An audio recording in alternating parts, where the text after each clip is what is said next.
जय श्री कृष्णा। राधे राधे। आज हम आपको सुनाएंगे महाशिवरात्रि व्रत कथा। एक बार पार्वती ने भगवान शिव शंकर से पूछा, ऐसा कौन सा श्रेष्ठ तथा सरल व्रत पूजन है जिससे मृत्यु लोक के प्राणी आपकी कृपा सहज ही प्राप्त कर लेते हैं। उत्तर में शिव जी ने पार्वती जी को शिवरात्रि के व्रत का विधान बताकर यह कथा सुनाई। एक गांव में एक शिकारी रहा करता था। पशुओं की हत्या करके वह अपने कुटुंब को पालता था। वह एक साहूकार का ऋणी था, लेकिन उसका ऋण समय पर न चुका सका। क्रोधवश साहूकार ने शिकारी को शिव मठ में बंदी बना लिया। संयोग से उस दिन शिवरात्रि थी। शिकारी ध्यान मग्न होकर शिव संबंधी धार्मिक बातें सुनता रहता। चतुर्दशी को उसने शिवरात्रि की कथा भी सुनी। संध्या होते ही साहूकार ने उसे अपने पास बुलाया और ऋण चुकाने के विषय में बात की। शिकारी अगले दिन सारा ऋण लौटा देने का वचन देकर बंधन से छूट गया। अपनी दिनचर्या की भांति वह जंगल में शिकार के लिए निकला, लेकिन दिन भर बंदी गृह में रहने के कारण भूख प्यास से व्याकुल था। शिकार करने के लिए वह एक तालाब के किनारे बेल वृक्ष पर पड़ाव बनाने लगा। एक बेल वृक्ष के नीचे शिवलिंग था, जो बेल पत्रों से ढका हुआ था। शिकारी को उसका पता नहीं था। पड़ाव बनाते समय उसने जो टहनियां तोड़ी वे संयोग से शिवलिंग पर गिरी। इस प्रकार दिन भर भूखे प्यासे शिकारी का व्रत भी हो गया और शिवलिंग पर बेलपत्र भी चढ़ गई। एक पहर रात्रि बीत जाने पर एक गर्भवती हिरणी तालाब पर पानी पीने पहुंची। शिकारी ने धनुष पर तीर चढ़ाकर ज्यों ही परतंचा खींची, हिरणी बोली, मैं गर्भ से हूँ, शीघ्र ही प्रसव करूंगी। तुम एक साथ दो जीवों की हत्या करोगे, जो ठीक नहीं है। मैं अपने बच्चे को जन्म देकर शीघ्र ही तुम्हारे सामने प्रस्तुत हो जाऊंगी, तब तो मुझे मार लेना। शिकारी ने परतंचा ढीली कर दी और हिरणी झाड़ियों में लुप्त हो गई। कुछ ही देर बाद एक और हिरणी उधर से निकली। शिकारी की प्रसन्नता का ठिकाना न रहा। समीप आने पर उसने धनुष पर बाण चढ़ाया।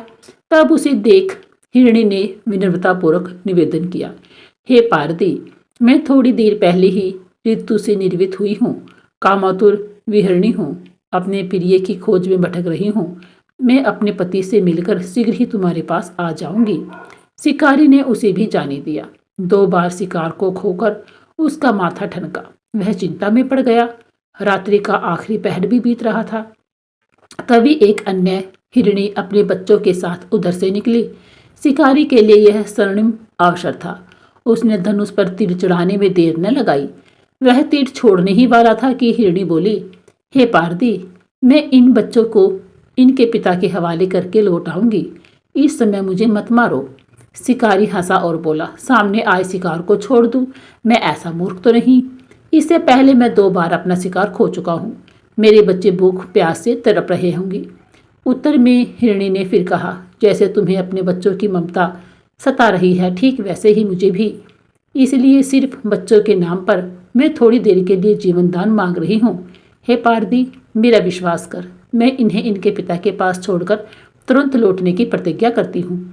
हिरणी का दीन स्वर सुनकर शिकारी को उस पर दया आ गई। उसने उस हिरणी को भी जाने दिया।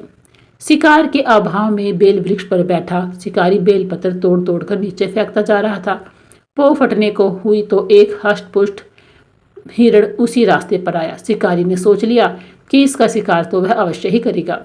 शिकारी की तनी प्रत्यंचा देखकर हिरण विनित स्वर में बोला, हे पार्वती भाई, यदि तुमने मुझसे पूर्व आने वाली 3 हिरणियों तथा छोटे छोटे बच्चों को मार डाला है तो मुझे भी मारने में विलंब न करो, ताकि उनके वियोग में मुझे एक क्षण भी दुख न सहना पड़े। मैं उन मृगियों का पति हूँ। यदि तुमने उन्हें जीवन दान दिया है तो मुझे भी कुछ क्षण जीवन दान देने की कृपा करो। मैं उनसे मिलकर तुम्हारे पास उपस्थित हो जाऊंगा। मृग की बात सुनते ही शिकारी के सामने पूरी रात का घटनाचक्र घूम गया। उसने सारी कथा हिरण को सुना दी।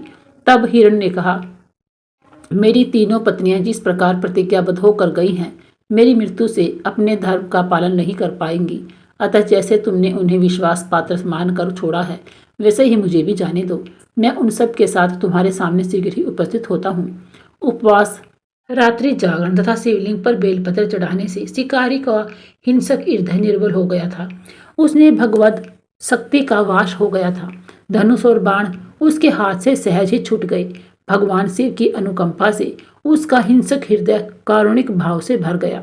वह अपने अतीत के कर्मों को याद करके पश्चाताप की ज्वाला में जलने लगा।